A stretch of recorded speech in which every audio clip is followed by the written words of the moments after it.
Novel Audio presents Neither Wolf Nor Dog, written by Kent Nerburn, read for you by Tim Connor.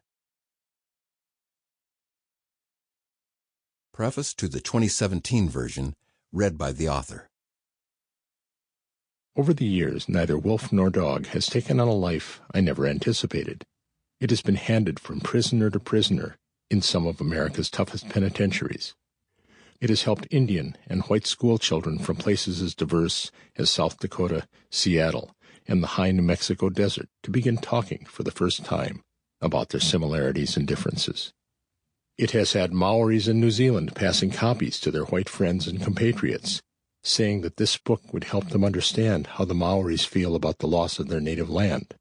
And it has had Roman Catholic missionary priests in South America asking me if I would consider writing the same kind of book for the tribes with whom they lived and worked.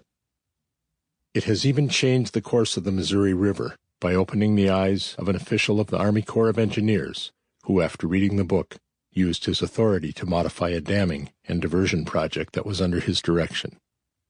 All of these stories, and hundreds of others, have amazed and heartened me. But of all the stories, one has touched me most deeply. It was told by an Ojibwe man who stopped at my house here in northern Minnesota to look at some old scaffolding I was selling. After discussing people we knew in common on the reservation, I gave him a copy of Neither Wolf Nor Dog. I was a bit embarrassed because the gesture seemed too self-promotional and self-congratulatory, but something told me that it was the right thing to do. A few weeks later I got a call from the man. His words were fumbling. I could tell that the phone call was difficult for him. "I'm the guy you gave that book to," he said. "I just want to thank you." I told him that no thanks were necessary. "No," he said, "I got to do this. See, I've been sad my whole life. Ever since I was a little kid, people always said to me, 'Why are you so sad?' They'd see me outside playing and I'd be sad. They'd see me sitting in a chair and I'd be sad. My own little kids, even they ask me why I'm so sad. But I couldn't tell them. I was just sad. Then I read that book you gave me, and for the first time, I knew why I was sad. I sat at the table one day and just started talking to my family. I talked more than I ever talked. I just kept talking until I talked all the sadness out of me.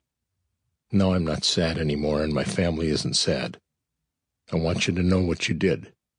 You are my brother, and I want to thank you." I hung up the phone with tears in my eyes. No writer has ever received a greater gift than I did at that moment. One of my literary children had healed the heart of a wounded man and freed him from his isolation, giving him back to his family and giving his family back to him. This is the kind of moment that makes me so thrilled to see Neither Wolf Nor Dog released in a new edition. Now this unique and surprising book will have a chance to touch more people and work its magic in new and unexpected places. I often ask myself why this book has the enduring capacity to create such magic. After all, I never intended it to be more than an honest homage to the deep and earthborn wisdom of the native people I have known. The answer, I believe, has something to do with memory and honesty. I have never met an Indian person who didn't somewhere deep inside struggle with anger and sadness at what has happened to their people.